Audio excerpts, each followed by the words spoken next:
All right, I think it's time to go ahead and get started. Good morning, and thank you all for coming so early.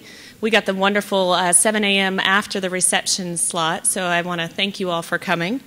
To this session, I want to welcome you to our session. It's a session on the Clinical Competency Committee and the Clinical Learning Environment Review, also affectionately known as the CCC and the CLER.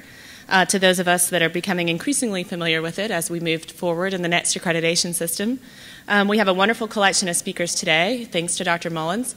And I want to leave some time for some meaningful discussion at the end of the session. So if you could all hold your questions for the individual speakers to the end of the session, that would be great. So I think we should go ahead and get started. Our first speaker is Dr. Bruno Policini, who's the Vice Chair for Education at the University of Iowa. And he's going to talk to us a little bit about the Diagnostic Radiology milestones. Thanks.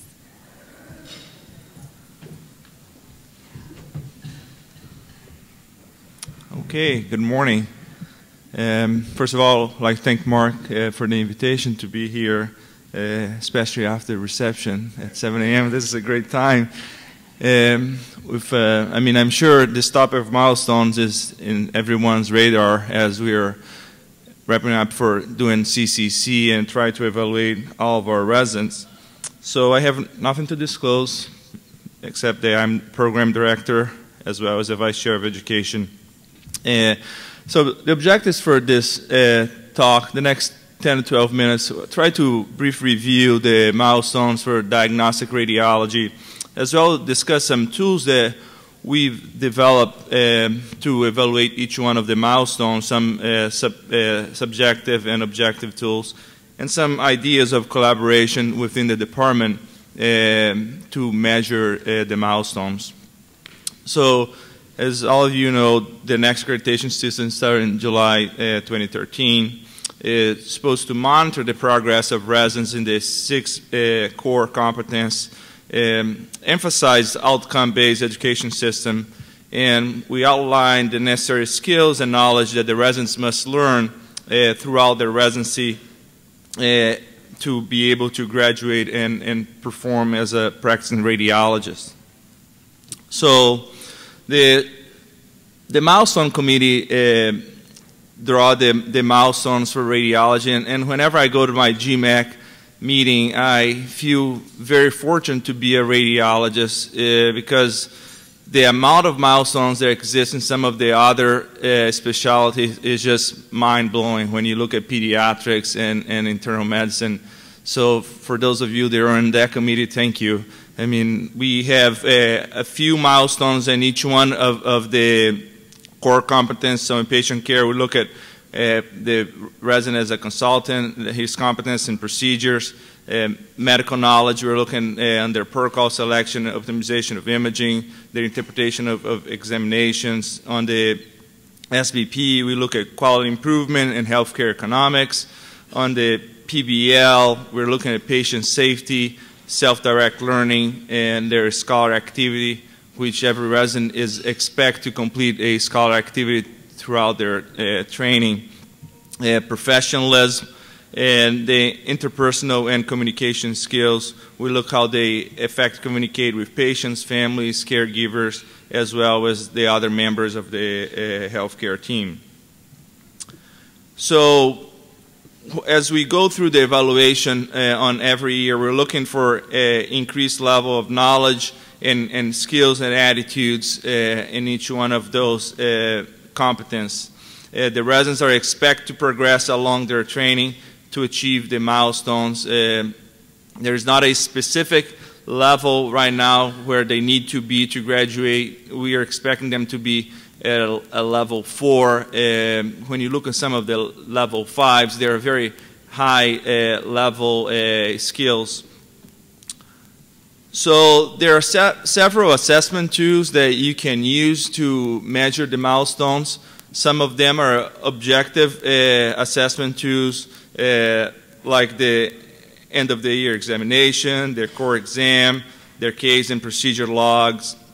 But there are some subjective evaluations, such 360 evaluations, their evaluation by their faculty, the faculty doing the end of the rotation evaluation. So as far as collaborating with other areas of your department to try to measure the milestones, some of these milestones would be difficult to measure in the reading room. I mean, you can do some of the measurement, but in our program, we try to develop some other tools to measure them. So we talked to our department assistant administrator and head of coding, and we have a economics course where they hit each one of those milestones, and they have a self-assessment at the end of each class. We have 4 throughout the year, and so we do like audience response, and now the clickers are tagged to each resin, so we are able to see how each one of those resins are doing, and that's something that's used on the CCC, so we can know, I mean, how much they know about economics. Contrast safety, we have a workshop where we run through different scenarios, and the resin is evaluated, and that's also another information that's given to the CCC. Or director of MRI has a course on MR safety, and our physicist does a radiation safety course.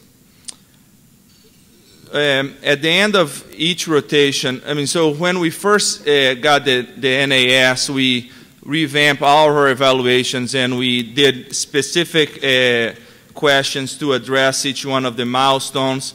Before, we had the same evaluation for all rotations. With this new system, we kind of tailor each rotation with specific evaluations. We look at what are the milestones can be evaluated on this rotation, and we did specific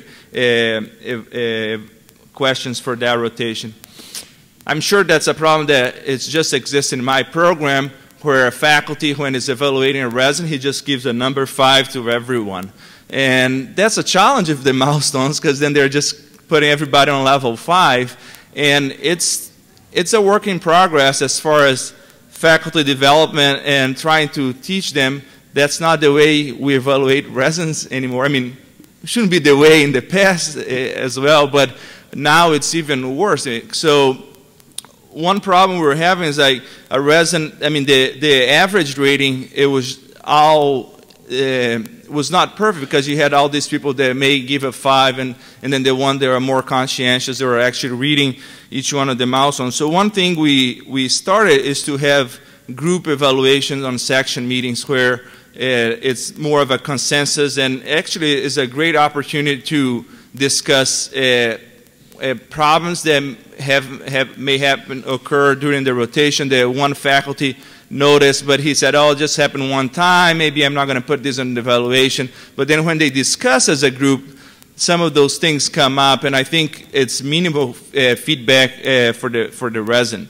We also ask like for the procedure milestones, those questions are only asked on rotations that actually have procedure. I mean, professionalism, it's something it's asked in every rotation. The questions kind of follow the milestone grading. And we also have, we design a end of the rotation quiz. So every rotation has an end of the rotation quiz, and that grading is all taken in consideration. So as we did our first round of milestone, for the CCC, as I said, when people are grading everybody at number 5, and the CCC had some challenge on grading some of the resins. So they're using the 360s, they're using the procedure logs, they're using their end of the rotation evaluation. But we came together as a committee and we said, let's put some objective measurements that the resin can check that they've done, and it's kind of self-assessment, and it's another tool they can use to kind of grade themselves. So what we did is on each milestone, so we divide this large group, and each small group took on 2 milestones, and we tried to develop, so this top part here, you all familiar with this, that's the milestone grading. So the bottom part, and I'm sorry it's kind of small, but I want you to see everything that we may have in each one of those levels. We came up with some objective ways to evaluate. So for example, on the consulted patient care, on level 1 when they expect to establish evidence-based imaging guidelines, such as using the ACR appropriateness criteria, and also to appropriately use the electronic health record to obtain relevant clinical history. So we said, okay, to do this, the residents should, we have EPIC in our program, so they should have completed the training in EPIC. They should have protocol at least 10 studies with common conditions using the ACR appropriateness criteria. They should have completed the radiation biology fluoroscopy modules on RSNA, because to be able to protocol this study, that's something they should take in consideration. They should know about contrast agent reaction, and so for this they should have completed the training by one of our faculty, and they should be able to obtain the basic consent for basic procedures. So, and this is very local. I think each program can come up with this. I mean, some things that it's in here may not make sense to you because each program is different, but the residents really like this because now they know, okay, what are things objectively I need to do to be at this level? And the CCC also like it because, and they are not only looking at this document, they are looking at this, and they're looking at the end of the rotation evaluation, they're looking at the 360 evaluation, they're looking at the procedure log, but it's just another piece of information that they can look at it. So for procedure competence, one of the things the program has to do is to define, okay, what are the basic procedures, what are the intermediate procedures, and what are the advanced procedures. And so we did that, and again at the bottom here, so if they completed on basic procedures, we have like paracentesis and thoracentesis, and then they can check here. On the intermediate, we have ultrasound biopsies, CT-guided biopsies, and on the more advanced procedures, we have the vascular procedures, nephrostomy, PICC lines. So the residents can know that, and they can check those. And I think it's easier for them when they know what they need to achieve to be in a certain level. So for the procedure checklist, on the main procedures that they have to do, we have a form that they have to complete, and the faculty evaluates them and say at what level they are. Once they have achieved the master level, they log on the procedure checklist, and they have to achieve 3 of those to be able to check on the other paper they've completed, either the basic, the intermediate, or the advanced. So for protocol selection, again, we're looking at how many protocols they've done, and we kind of divide on basic image protocol, intermediate, and advanced, and they're just checking. And also we have reference to some modules that we thought were important for them to review as they do this. Interpretation and examination. So a lot of this is they're using the end of the rotation quiz and testing their knowledge. We have an end of the rotation quiz for every rotation. So when I meet with them at 6 months, I provide them a report quiz where they know their personal. So this is a resident from one of my senior residents. So the rotations they've done, they know their personal score, and I give the average for their class. And within a class, they've done the same rotation, so they know their peers where they are, and they can compare themselves, areas of opportunities to improve. Also, we give them a case log report where I give the ACGME requirements, so if they're low, they need how much they know how much they need to do. This is a resident that's doing night flow, so that's the reason they have a lot of chest radiographs. So it's just another way they can benchmark themselves, and they can they have the opportunity to improve on areas they are not doing very well. Professionalism, this is something that's we take more in account the end of the rotation evaluation, but we also give them some parameters for them to review. So we have some journal clubs that they do, and also they complete some ethics cases they have to present. Communication with patients and caregivers, this is mostly done during the IR rotation and the breast imaging rotation. With healthcare, the healthcare team, we also have some things that they need to do and review, and they can check those boxes at the bottom.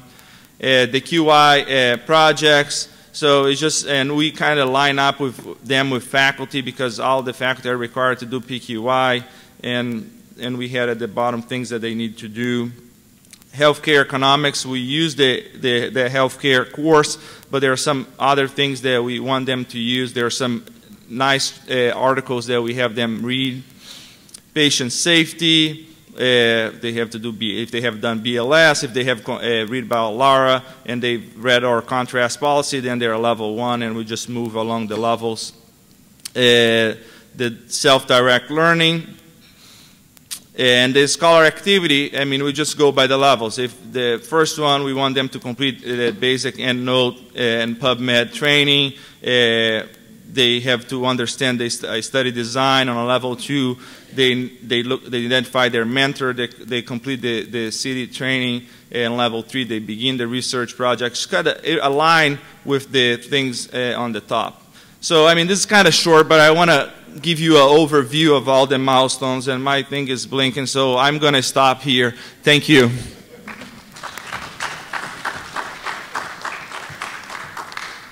Thanks so much, Bruno. That was great. All right, so I think our next speaker is Dr. Baldwin, who's a program director for nuclear medicine at UAB, and he's going to be talking to you about the nuclear medicine milestones.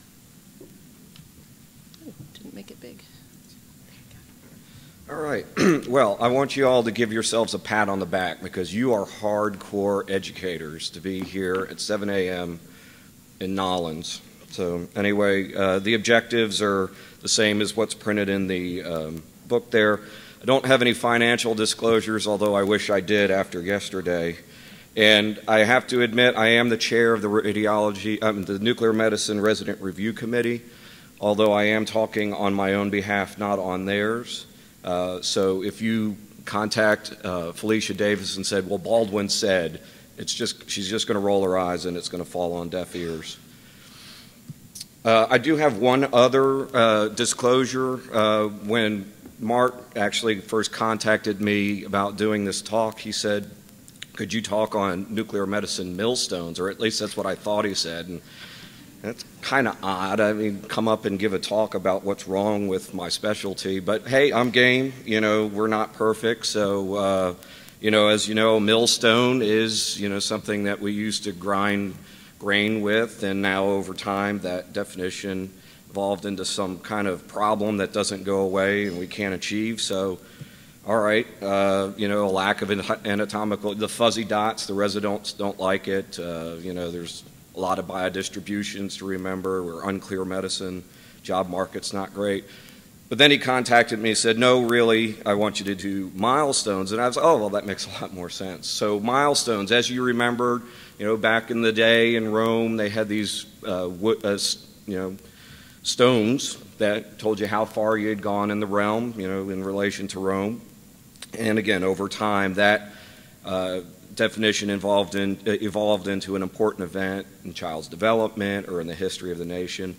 And of this definition, I think this is kind of what I like best about it, because if you remember back, you know, our pediatric rotations, you know, these growth charts, this is kind of what I envision the milestones being, right? We want to make sure that the trajectory falls within those percentiles, right? If we have something like this, well, we got to figure out what, and certainly if it's going in the wrong direction, you know, we have to intervene somehow. So, you know, we don't want a failure to thrive with our residents. So, you know, Laura Edgar was a big help to me. She provided a couple of slides. She was one of the ACGME people that helped with developing milestones across all the specialties. And, you know, she gave me this slide where, you know, this is kind of what we want to see, right? We have people in the trainees in medical school, they need a lot of supervision. They don't have really good authority and decision-making skills. And over time, we have graded progressive responsibility, whereas as they get further in their training, you know, we give them more responsibilities and they're able to handle it, right? And we have to make sure that that trajectory is going in the right place. That's the whole point of residency training, right?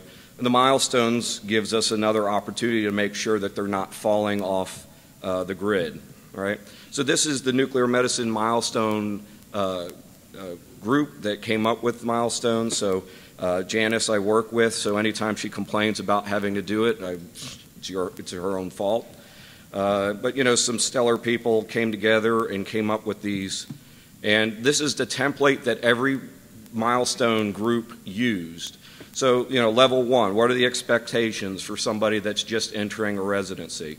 What do they do early on? Where are they supposed to be mid-residency? What does a graduating resident look like? And then, of course, the stretch goals, where they're either like acting like a fellow or an attending. Okay. So another Laura Edgar slide, so we can see, you know, they get in the residency, internship has chipped off the edges, they're not a block, they can roll a little bit. Here they suspiciously look like a millstone. You know, now they're getting a little fancier, they can roll a little better, and then, you know, ultimately the goal is they'll graduate and get out into fellowship and attending, and they'll look like this very fancy vehicle here. So again, we want to make sure that they, over time, are progressing the way that they should, and this is another evaluation method to make that, make sure that that's happening. For nuclear medicine, there's 19 milestones. There's 12 in radiology, as we just heard.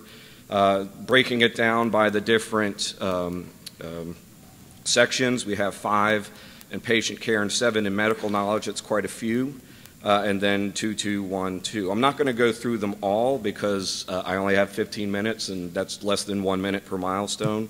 I do want to go over what are the main ones there. So patient care, you know, basically, are they able to, you know, figure out what is the proper study, what is the proper preparation for any diagnostic study we do. We're talking about stress testing because we do a lot of that in nuclear medicine. And then they broke out each individual therapy that we can do. So benign thyroid disease, thyroid malignancy, and then the Zeppelins and Bexars and radium-223 therapies that we can do. Medical knowledge, there's quite a few of those, and you know, that's very granular.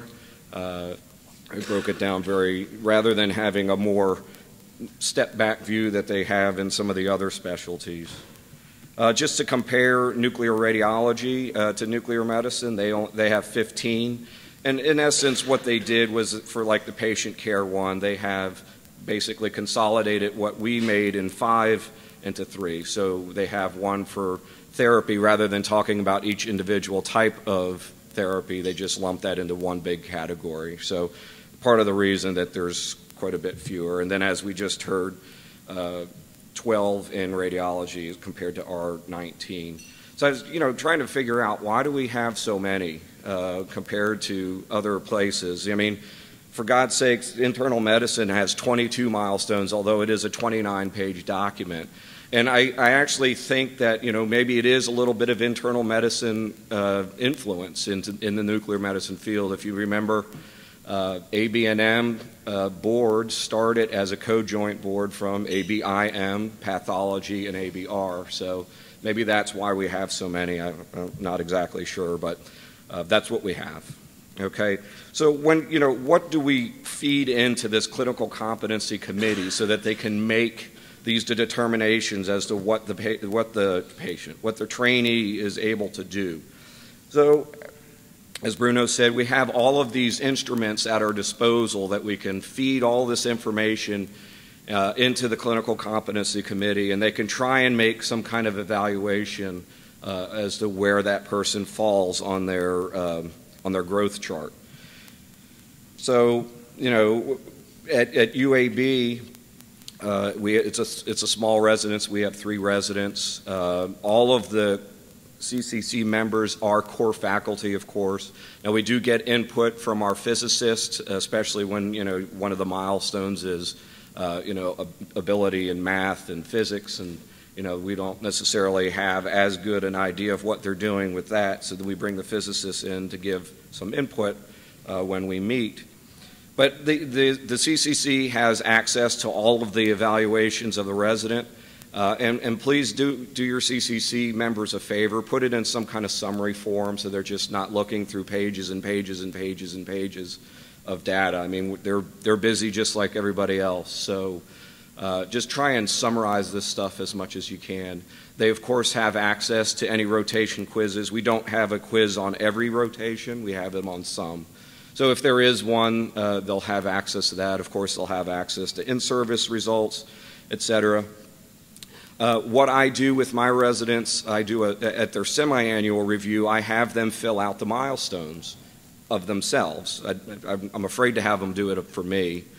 But anyway, that's a good talking point at the semi-annual review. You know, where do you think you are in your training? Okay? And I get their permission just because it is an introspective thing, and so far they've not said no. But I also make that available to the clinical competency committees, just so that they have an idea of what the resident thinks that they're doing.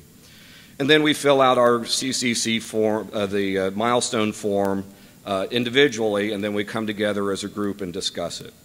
So this is what one of the milestones looks like for thyroid malignancy.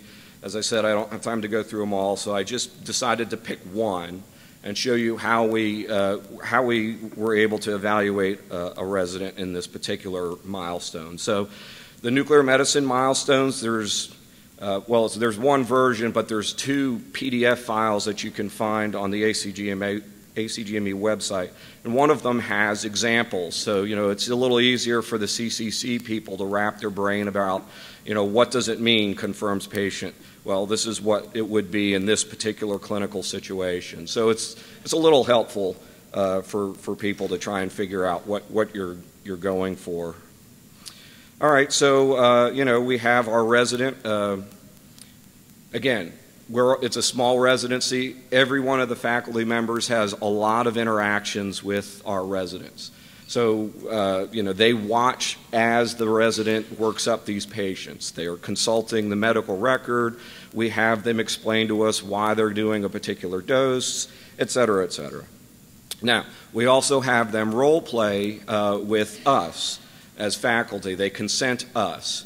And that gentleman there is my father. He's 84 years old. He volunteers at the hospital that I work at, and I have convinced him to be a simulated patient. Now, he's not going to wear the beer goggles when he's there.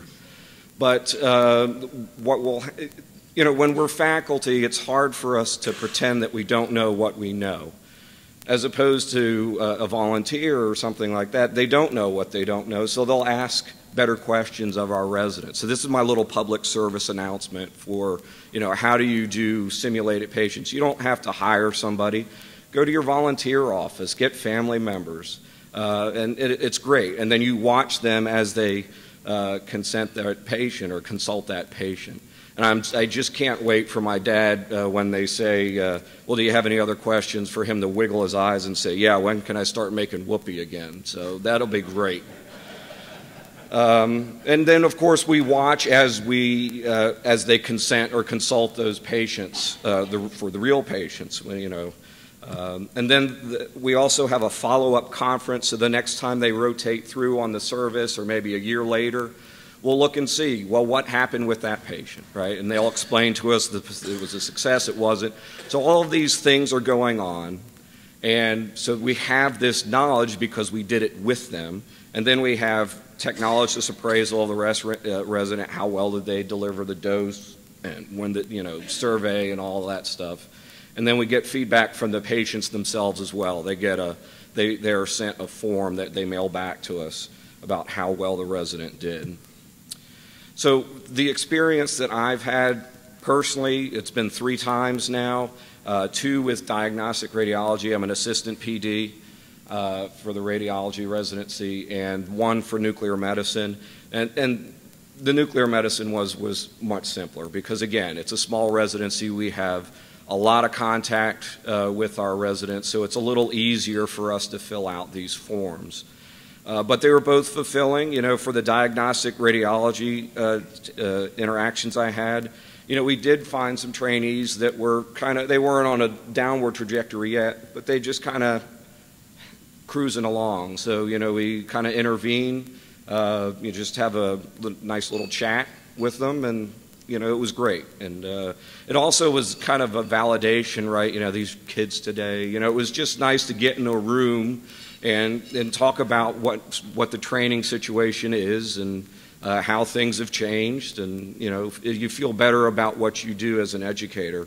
For the nuclear medicine one, we found that our residents and our program was in pretty good shape, but even so, we found a few tweaks to improve our program. Maybe we weren't doing a really good job evaluating in this one particular area, so I was able to tweak a couple of things and make the program a little better. So I want to thank Laura Edgar and Mark for inviting me, and enjoy New Orleans. Thanks. Thanks so much, John. All right, our next speaker is Dr. Jim Anderson from Oregon, and he's going to talk to us a little bit about the Radiology Fellowship milestones. Also the chair of the RRC. Thanks, Mark, for inviting me. So I'm going to talk about the Radiology Fellowstone milestones. My disclosure is I'm also the ACGME RRC chair for Diagnostic Radiology. I'm also a program director, and my field's neuroradiology, just so you know where I'm coming from. As John said, anything I say has nothing to do with the ACGME. It's my own opinions, although I may put on my RRC hat at some point and say something, but I'll let you know when that happens. So my objectives, they're written down as well, describe the use of the fellowship milestones. The fellowship milestones, of course, are a little different because it's a one-year situation, which does make them different, and yet you've got a same scale, so we'll talk a little bit about that. We'll describe the purpose of the Clinical Competency Committee. That's kind of been done somewhat before, so I may breeze through that portion a little bit. And we'll compare and contrast the residency and fellowship milestones, not at a detail level, but more at a conceptual level. As opposed to yesterday, if you were at my talk, I won't overrun to limit the number of questions, as I was trying to do yesterday. And everything about the milestones is absolutely rigid. There's no flexibility at all. So there's a lot of challenges with the fellowship milestones. With a one-year fellowship, it's much more difficult to get faculty buy-in. They don't really understand how you can go from a 0 or a 1 to a 5 or a 4 in a year. It doesn't seem to make sense to them as the radiology milestones do. It seems to inherently make sense that each year you're progressing up a level in the milestones the way the scale is developed. But to explain to your faculty how that scale works in a one-year period is a much more difficult thing, so I think that's one of the big challenges. The other thing is you're bringing in people at probably a more variable level into your fellowship position as far as where they are on different milestones. I mean, your radiology residents are pretty much the stone that's uncut, and you're trying to hone that over 4 years, but you're going to have people that are really well knowledgeable in neuroradiology or pediatrics or one of the other areas, and you're going to have people that haven't had as good a training, and so you're getting a much greater range of trainee when you start. So you may have people that are actually already pretty far down the curve, and you may have people that really haven't met the initial qualifications, because if you didn't get someone either in the match or you had to kind of choose someone that you wouldn't normally have chosen, you're going to get a very variable. So I'll talk a little bit about initial assessments. It's not something you have to do, but it may be helpful. The expectations, both again for the fellows, but probably more importantly for the faculty, as to what they have to do in order to assess, because if they aren't on your radiology clinical competency committee, you're going to have to explain to them why they need to be part of this. And then you need to kind of develop the satisfactory completion, what you expect to have the fellows do by the end. I think some of the slides they've shown earlier are great examples of defining some of these things and how to go about doing that. So for the faculty buy-in, you really need to have a section meeting where you sit down and just talk about the milestones and let everyone know what they need to do. Depending on how big your section is and what your specialty is, that may be very easy or may be very difficult if you're at multiple institutions. If you're at one institution, it becomes a little easier, but at some point you need everyone that's going to be evaluating the residents to understand what the milestones are and how the different evaluations and assessments that you set up feed into that. You have to go around, you have to define what is program defined, so many of the milestones at the fellowship level have what's complex, what's basic, what's advanced. You have to define what those are at your institution. So there is that flexibility in the milestones so that each program isn't confined to what someone at a higher level decided for you. So we do know in the ideal world, the milestones would probably be one set of things for all programs, but that's not actually realistic because every program has different strengths and weaknesses, and you can't necessarily teach the same things at every place at the same level. So that's why there's this program-defined milestones so that you have some flexibility in doing that. You have to explain to the faculty what the difference is between, their evaluations that they fill out and their milestones. And I'd agree that really when you're, if you haven't already, at some point in the first few years of using the milestones, you really need to go through and evaluate your own evaluations and see if you need to change those. It's a big task, but it really gives you the opportunity with the milestones to say this really needs to be redone, or I think the idea of doing specific rotation-related evaluations, and so you're not doing all competencies for all rotations, it works really well. Any procedural-based thing is very amenable to that. And so that all leads into assessing the current evaluations and to meet the CCC needs, because that's really what your evaluations are for now. You really do need to define the program-defined milestones. In neuroradiology, for example, there are basic and advanced procedures. You can't just kind of leave that ethereal for everyone to figure out in your department. You really need to set up what those are so that everyone's using the same definitions within your department. The same is true for some of the other milestones or some of the other fellowships: common, complex, unusual conditions. Everyone's going to have a different idea in your section what those are, and so you have to sit down either as this clinical competency committee or even better yet as a section and define what those are. That's really important to start out. And you need some level of agreement, and depending on your kind of situation, that may be easy or very difficult to do. There's certainly quite a range of ideas about what's a complex procedure or an unusual condition, in the community as a whole, but even within your section, you'll be surprised at what somebody considers to be, what diagnosis you should absolutely be able to make at a level 2, and someone else will say, well, you only see one of those in your career, why would you be able to make that diagnosis? So, talk a little bit about the idea of initial assessment. It's not a requirement of the milestones. You only have to do the 2, even in the fellowship level, you only have to do the 2 official milestone evaluations, midpoint and endpoint. But if you really think about it, again, because you're getting this variable quality of initial fellow, you're going to want to have some idea where they're starting at. If you wait until you do your evaluations through the first 6 months and then sit down with your clinical competency committee and try and evaluate them, and how are you going to know that they've really gone up? Were they at level 3 the whole way? It's fine if you do that because that's all you are required to do. But more from an educational standpoint, you're going to want to know, where they were at the beginning and where they were at the end. So, it's an idea to think about is to sit down with the clinical competency committee in the first couple months of a fellowship and get some kind of idea of where everyone is.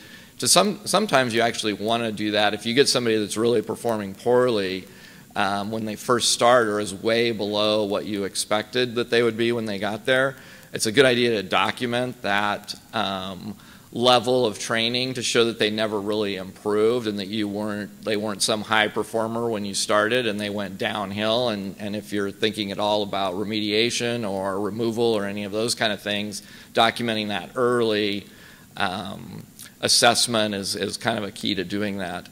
It also, in a 1-year program, you really wait till 6 months before you as a group, think about where this person is. If you're really thinking about any kind of remediation within a 1-year program, you need to start that very early. And so, again, it doesn't hurt to have that meeting and assess that early on. You want to set your expectations, and that means for the fellows and the faculty. And I think it's almost more important that the faculty are on board about this. You need timely completion of the assessments and evaluations. You need to have that all in before the Clinical Competency Committee meets so they have time to review everything. And for the fellows, you want to discuss the milestones early on, especially here in these first years of using them, because the fellows will not have any idea about what the milestones are. Down the road, they'll have done it during residency, and you may not have to spend as much time kind of defining it, but they should certainly know what you expect of them as far as where they should perform on that. I think the self-assessment idea that Bruno brought up is a great idea, both at residency level and fellowship level. For them to see it and then to look at what they should be doing is a great idea. Fellowships are very variable in their size of the section that's leading them. So it's more likely that all of the people on your clinical competency committee in a fellowship are going to be part of your faculty. It may be that your whole faculty, if you're a small section, will be on the clinical competency committee. In that sense, it's good and bad. It does lead to more bias in the sense that you're not looking at just objective evaluations with people that you work with only occasionally. They tend to have their own ideas by just their day-to-day work, and that's a good thing, but that's where you really need the group together to talk about that so those individual biases don't overly influence the group decision as to where someone falls in the clinical competency committee and the milestone levels. So just back to the objectives, how do you use the fellowship milestones? I think when you're setting them up or during the first few years of using them, you want to reassess the fellowship. It's a great opportunity to do that. You want to refine and adjust your evaluations and assessments. You want to communicate your expectations to the faculty and the fellows. You want to use them to track the progress. Again, in a year-long period of training, that's much more difficult, especially if you're only doing it twice. So you may want to add in some extra assessments or extra meetings in there. And then you want to establish your criteria. So that's really what you're doing to use the fellowship milestones.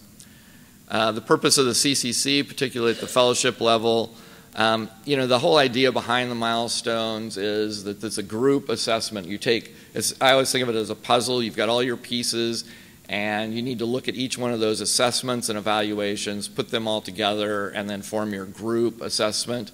And the literature shows that a group evaluation, kind of using this kind of methodology, is actually pretty valid. The meetings themselves can lead to some candid discussion about the fellows or the trainees, as we talked about earlier. And that's very helpful because you do get those one-off occurrences, and maybe they were important or maybe they were truly one-off situations, and you can kind of dismiss those or address them more on an individual basis. And you want to keep the faculty, the CCC meetings are a great way to keep the faculty on the same page with similar expectations for the residents. How does the residency versus the fellowship? The multi-year versus the single year, I think, is really what always comes up when people talk about this.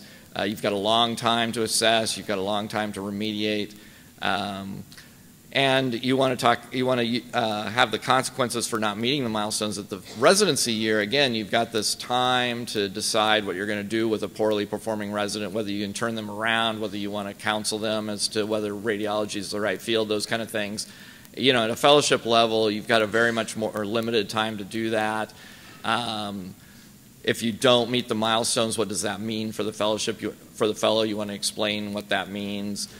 So that, if you really do expect them to be at level 4, you need to let them know that in advance. If, because that's not a require from the milestone standpoint or from the ACGME standpoint, if you allow a level 3, you're going to let them know that, they don't have to necessarily achieve that, but you're striving for them to achieve that. And that's all I have.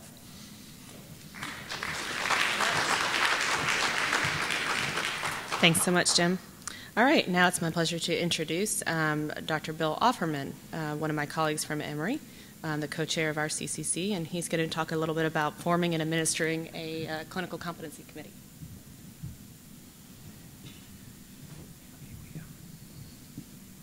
Okay, good. Wow, this is on autopilot here. How do we start that? Get that off autopilot.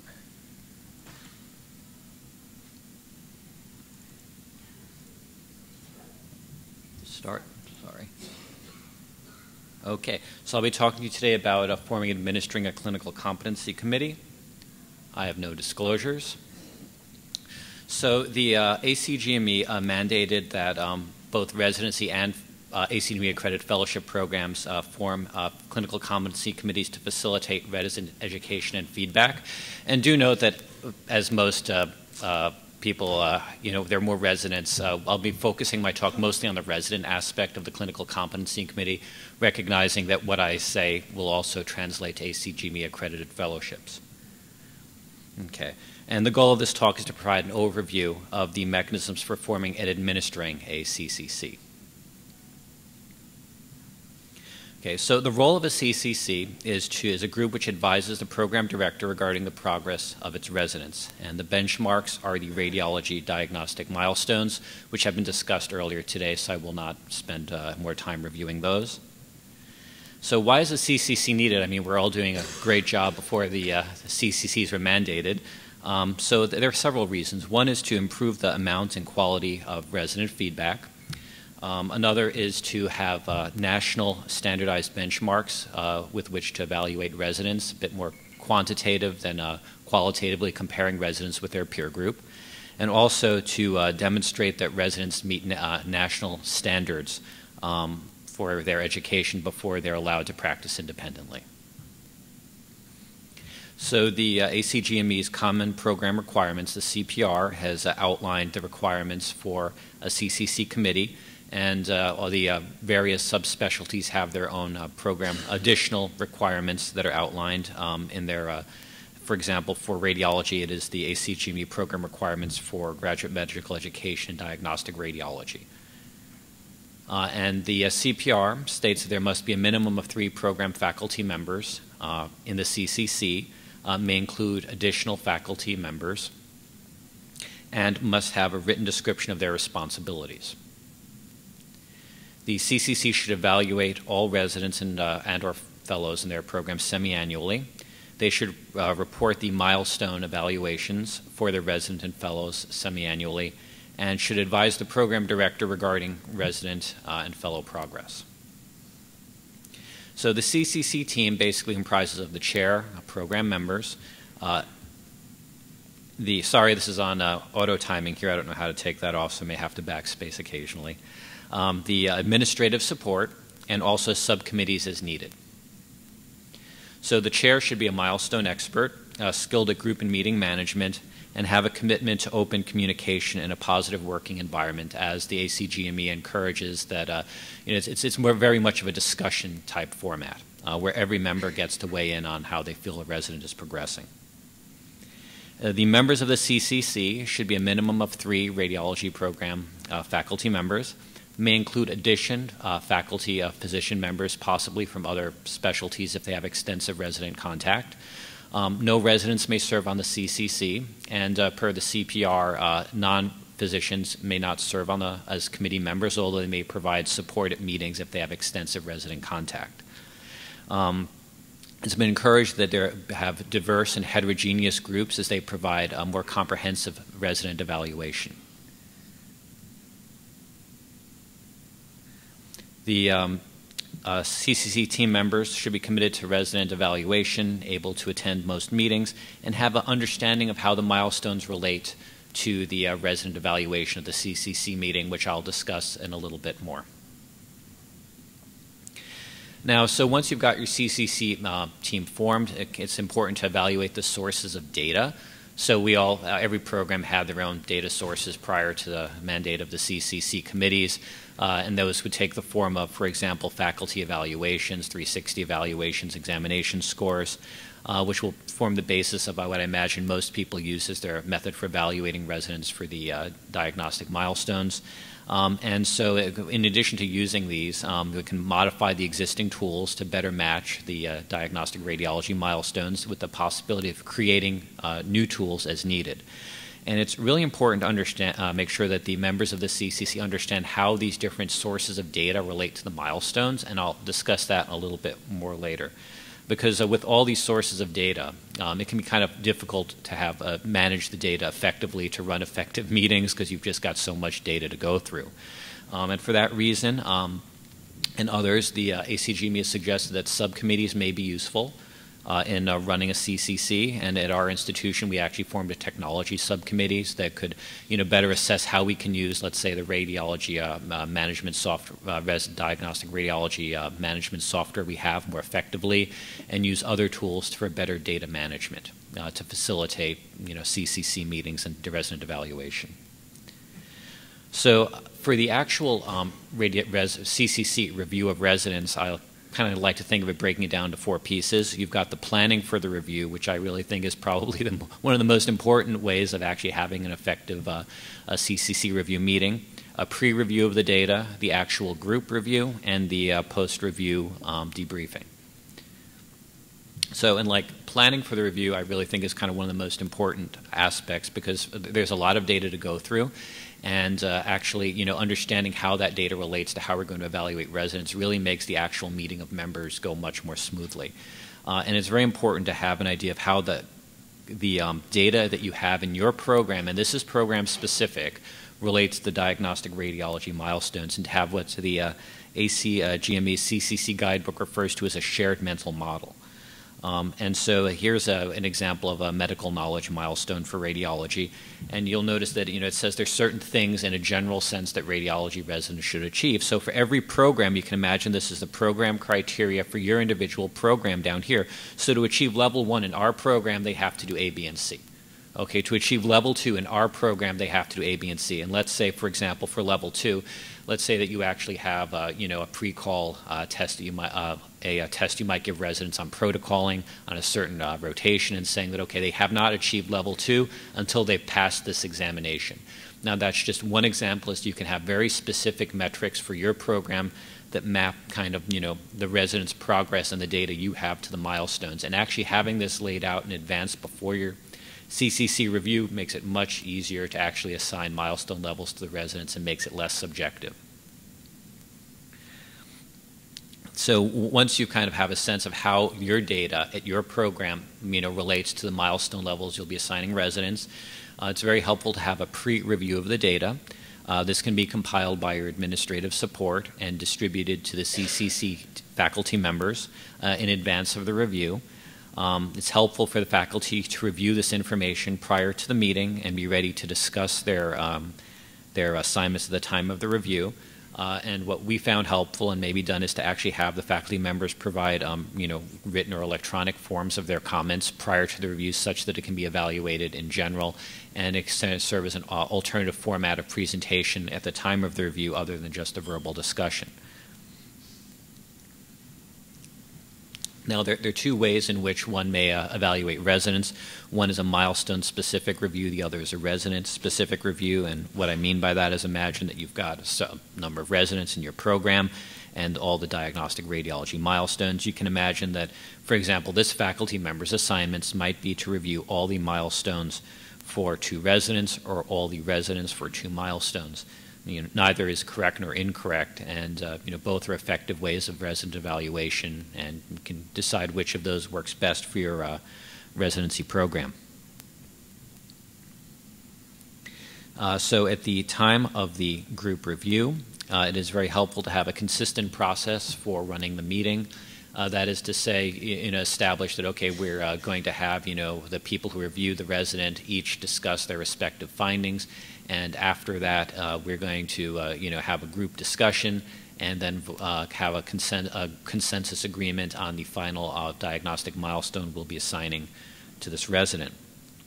The ACGME is, and there's data that shows that more data tends to lead to better decisions, and so once again kind of makes data management and having a pre-review of the data being key, so that that can be presented in a more clear and concise and effective manner. This, I thought, this was something we initially, I think, struggled with a little bit, and I think that the ACGME made this a little bit more clear. Was in instances of incomplete data for reporting period, they suggest using the prior score. And what they meant by this was that, so let's say that the resident for the prior review period really had not been on a procedurally related rotations, and they had not had the opportunity to get more procedures, that they really haven't had the opportunity to work on those associated milestones, so one should just use the prior score. And discussion should be encouraged. This is intended to be a group decision-making process, and every member should be able to provide their own opinion. What we found at our institution, and I've heard other institutions have done something similar, is we've conducted this similar to a study section grant for grant review. And that is that we've had each resident have a subset, at least 2 reviewers who would review the resident in advance of our CCC meeting, generate some written comments with a tentative kind of preliminary scoring, if you will, and each of those faculty members would present the resident at our CCC meeting, highlight what they think the key findings were in terms of their relation to how they're progressing in their residency. Have a tentative score, and then we would then discuss that as a group before arriving at a consensus mapping of the milestones for that resident. The post-review analysis or the debriefing period is also really important. After our the first few CCC meetings we had, we were still kind of working on the process we were using for evaluating the residents, and after every meeting we said, okay, what went well, what didn't go well, and we kind of decided things that we should change in the way we run our CCC meetings, and kind of have honed our meetings such that they run far more smoothly now. And and identify areas for improvement for the next CCC cycle. So kind of in review, the parts that we found really make the process work are to have that planning for the review, which once again I'll say I really think this is key. Knowing exactly how all your data is going to relate to the milestones in advance, have group consensus and buy-in in that, so that at the time of the review someone says, well, I don't care what anybody says, a resident hasn't reached this milestone until they've done this, and that's going to be make a review very difficult. So to have that consensus and agreement beforehand, the pre-review of the data, such that all the people have already reviewed the resident before the meeting, and then the actual meeting where people can discuss what they've already read about the residents, and the post-review for identifying areas of improvement, and implementing those improvements, and then repetition of the cycle. Resident feedback is also a very important aspect of the CCC. And the milestone evaluations. Timely feedback is important so that residents can actually make changes to their learning prior to the next CCC review cycle.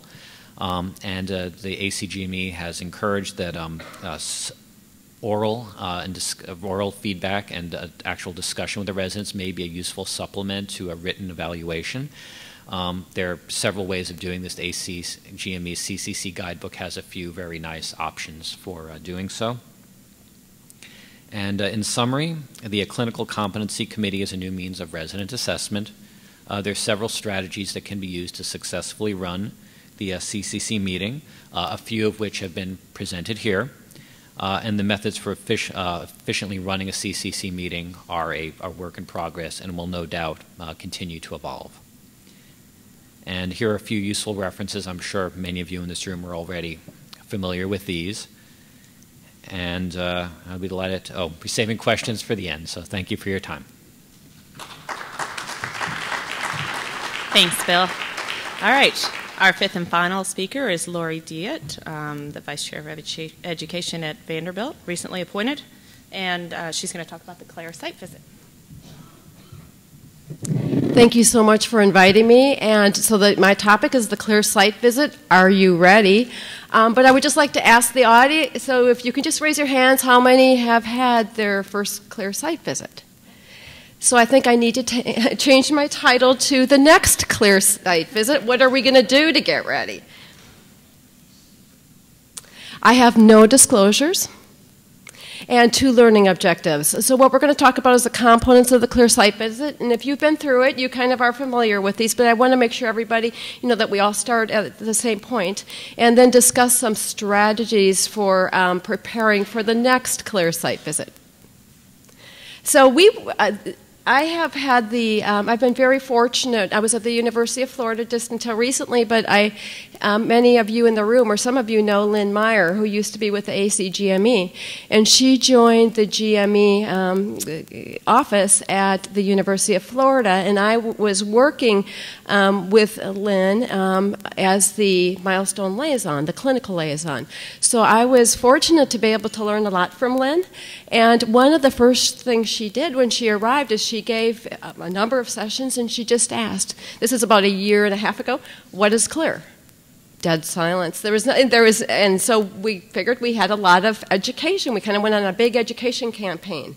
And so CLER, Clinical Learning Environment Review, and what does that mean? And that's what we're going to be talking about. So the main, just as far as the audience, how many of you have been involved with the old accreditation system, the PIF and all that? Just a show of hands. Yeah, so there's a lot of changes, and that's some of the things that I'll be emphasizing, but the emphasis on safety and quality in our patient care environment and our learning environment. And one of the biggest, in my mind, one of the biggest changes is our previous accreditation. The CLER accreditation brings together the hospital leadership, and GME, whereas the previous was much more focused on GME. So the silos are disappearing. This slide, I want to give the overview of this accreditation, and basically I've broken it into 3 areas. So review of program personnel. What do I mean? I mean residents and faculty, or if you're a fellowship program, your fellows and your faculty. So the personnel, so residents, and I'm going to be focusing more on the resident approach. But every 6 months, as you know, the CCC meets, and there's data that needs to go to the ACGME. And then every year, review faculty. So that's the personnel. Review of program every year. So this is our internal view. This is our program, the new program evaluation committee reviews the program. What are we doing well? What aren't we doing well? What do we need to change? What should we keep doing? Every year, the program is reviewed by the ACGME review committee. You can, if you kind of try not to do this, but you can get some extra reviews in there. And then every 10 years, and this is something that we haven't experienced yet, but it's the new self-study visit. And then the institutional review, and this is what the focus of my talk is, CLER, about every 18 to 24 months. So the 6 focus areas of CLER, patient safety, quality improvement, and one thing to remember is this includes health disparities. Transitions in care, so we're talking about handoffs, duty hours, and not only reporting of duty hours, but also what are we doing with our schedules to try and mitigate fatigue, and what happens if somebody says that they are too fatigued to work or you observe that they are. Supervision and professionalism. Now we're going to focus on the components of the CLER site visit. So meetings. As you know, there are a number of meetings that occur at multiple levels. And so there's senior leadership. CEO is a meeting. DIO. Quality safety leadership. Residents, fellows, core faculty, and for those of you that have been through this, you've been through all these parts of it, and then program directors. And then the walk-arounds. This is a whole new concept. We didn't have this in the old accreditation system, and some more senior residents are taking the site visitors around, and they're focusing on the 6 areas of CLER. Looking at handoffs. They're very interested in handoffs and radiology. I think that's kind of interesting. How are we doing our handoffs? Something to think about.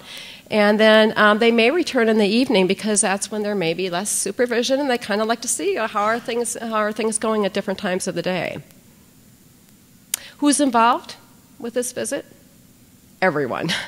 And I've already said faculty, PDs, residents, fellows, hospital GME leadership, nurses, pharmacists, technologists, other providers. So really anybody that's involved with patient care and involved with our learners is potentially involved. This is a new paradigm. CLER visit, so information. It's much shorter. Notification, 10 days to 3 weeks, 2 to 3 day visit.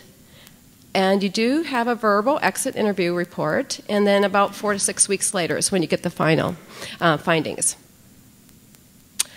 So for those of you that have undergone your first visit, that was baseline data. Those were baseline data.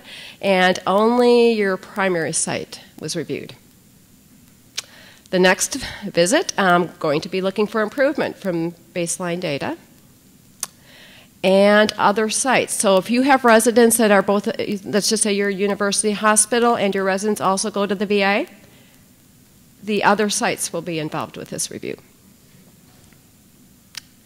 Okay, so I wanted to go through some questions, and this is what we actually had done at our institution, so these are just some questions. How would you answer these questions? Areas of quality improvement and patient safety identified by the hospital. Well, honestly, that was something that people weren't always so aware of before. What types of QI and PS activities are you personally involved with, and how do these relate to the hospital's overall plan? What is an RCA? Have you participated? Have you reported medical errors, unsafe conditions, or near misses? Show me how you would report them. What are you doing? Do you know how to do it? And if you haven't reported them, why not? How effective are handoffs? When and where do they occur? Are they standardized? Are they documented? If you were fatigued and felt unsafe to drive home, what would you do?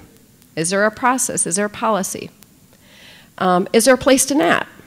Have you taken a nap, or do you just power through? Show me the room. And then, is supervision adequate for training, daytime, weekends, evenings? And then how does the nursing staff know who is approved to perform which procedures? What level of supervision is needed? Okay, so now I wanted to focus, and I'm more focusing on at a program level, the activities. One thing Lynn and I did is we sat down and we brainstormed on, we really looked at our institution, and then I took some of these for our program, but what kinds of activities are we doing, and what could we add potentially that we weren't already doing? So patient safety, there's plenty of modules available. Our residents and the institution do some of the IHI modules. I think anybody that's in radiology, you probably have some sort of a requirement for an MRI safety. A lot of the physics modules will count for patient safety. Simulations. We actually, so at the University of Florida, we had 3 major types of simulations: contrast, reaction. We did this with anesthesia. Call, there's an 8-hour call simulation, and then ultrasound procedures like the turkey breast with the olive, with ultrasound. Also, there's committees, patient safety committees, and residents should really be invited to be part of that. Retreats that residents can participate in, as well as faculty. RCAs. From an RCA standpoint, our resident will be involved if they were involved with the patient care, with the care of that patient. But you can do a mock RCA so that everybody has the opportunity to see what it's like, and projects. And then the reporting system, just education. One thing that we did that was kind of helpful is we went to our main website and we made a safety section, and then had put a link that went directly to the hospital system for just being able to file a report. But of course, you had to log in and everything. But it just made it a little bit easier for people to find how do you do it. Quality improvement. So again, you can QI teams, projects, education. And certainly knowing the institutional quality initiatives, which many of us, I will say myself included, I didn't know all of them, so a lot of education that had to go on. And then general QI concepts, and I think the non-interpretive skills guides can be helpful with that. Data review, and then since this is disparity, so outreach initiatives, retreats where we discuss care disparity, diversity. I'm moving on to transitions and care. So this, handoffs. How are we doing handoffs? And we kind of see, and I kind of see this, we can do interdisciplinary conferences. Like we can say, okay, we're going to have an emergency medicine radiology conference, and we'll talk about our communication. And there is some handoff of care. There can be issues if the patient gets admitted and you've called the report to the emergency physician and then somebody else needs to know. So I think some of this can be addressed with conferences. Also, if there's issues that come up, you can use your resident meeting as a forum to discuss those issues. And then standardized handoffs. How many of you have standardized handoffs in your at your departmental level?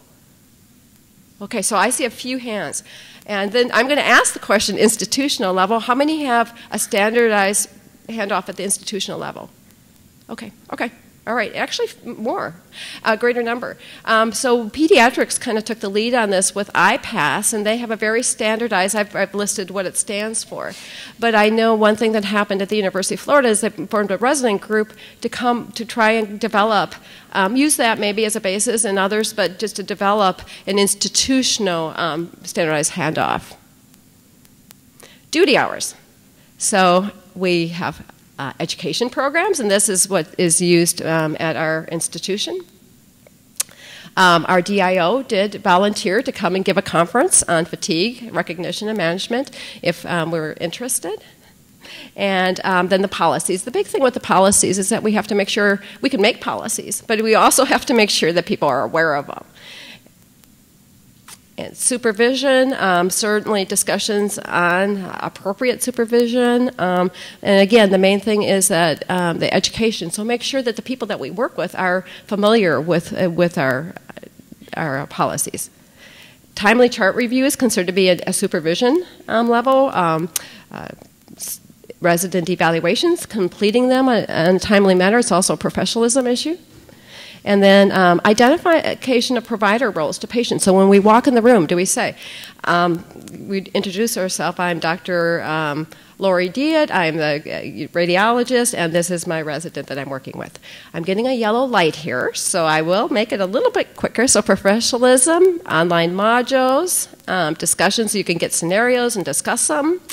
Timely fulfillment of responsibilities. Certainly, so do you fill out your evaluations on time? And then education, we've had some issues with copy and paste EMR, and we did bring that up.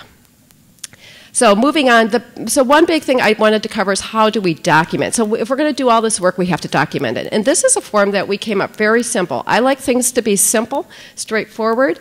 And what this is so in our conferences, we were covering CLER focus areas. We were covering core competencies, but we weren't tracking that. And so what we did is just put so we have this form. It's on paper. When you walk in the room as a faculty member, you put your name and you check the boxes. And then at the end of the week, this gets entered into the resident management system. The beauty of this is you can pull up then a report. You can say, show me all the patient safety conferences that we did this year. Or show me, you can do for any of these, transitions of care. And it gives you this beautiful list of conferences, and there's your documentation. We also do the other activities that our residents are doing through our resident management system. So really everything ends up being through the resident management system. We use very little paper. I'm going to wrap it up with, after your first CLER site visit, 4 key questions to ask. What do we need to stop? So what are we doing poorly? What do we need to start? What do we need to continue? So there are some things we're doing well, and we'll continue those. And then what do we need to improve on? Our goals, teach by example. I think this is our opportunity to role model patient safety and quality to our trainees as a way of life. And I think if we say, we show actually that it's important to us, it will be important to our trainees. And then we do need to document. We need to get credit for what we're doing and document what we're doing. Thank you very much.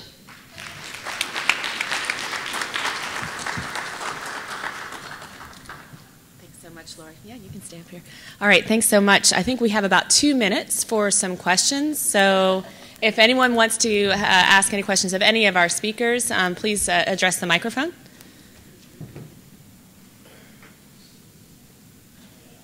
Anyone? Well, I have a question for Bruno. Your forms, Bruno, I really like those, but you said that was a resident self-assessment form. The residents fill those out themselves, and then do you have any other documentation that your CCC members go through during that whole process? Yeah, so those forms, they're handed to the resident before, every 6 months, and they fill up those forms, And so that goes to CCC. And they have, so the things that are objective, they have to document on their portfolio. So if they complete a course on something, that has to be on the portfolio. And all that documentation goes to CCC. So the form, the portfolio, and like the 360s, the end of the rotation evaluations. Yeah. Hi, good morning. Anson Thagard, University of Mississippi. Thank you all for your presentations. I would like to direct this question mainly at those who serve on the RRCs. Is this on? Am I speaking loud enough? Maybe go closer, a little bit closer. Here we go. Okay. Sorry about that. Here we go. So I address the question to those who serve on the RRCs. Obviously, feedback and quality improvement and so forth are very important to the committees. So I'm wondering, besides the comment period for policies, what are the mechanisms for feedback to the RRCs in terms of improving the process that we have to do?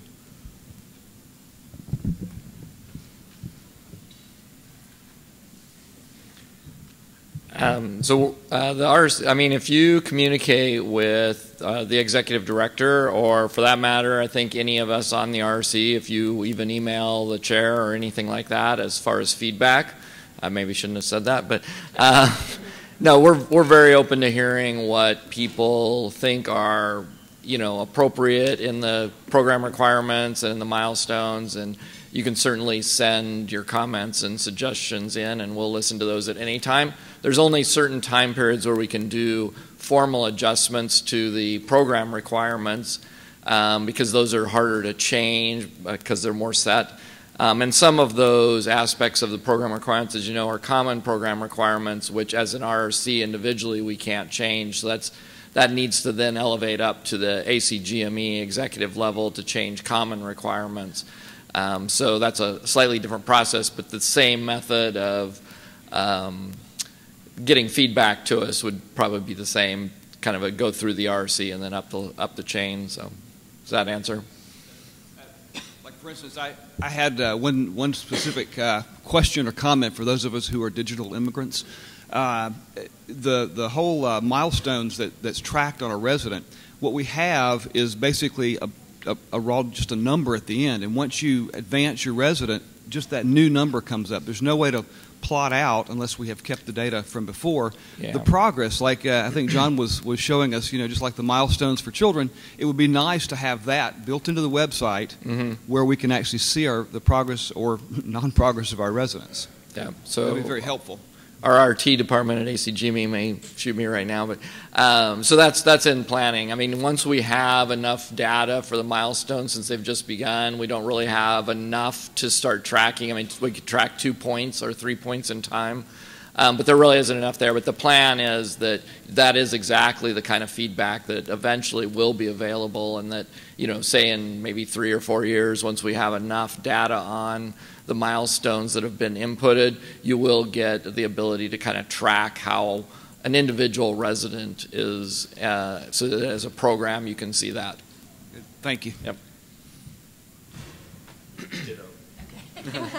Ditto. All right, I think that concludes our session. Thank you so much for your time.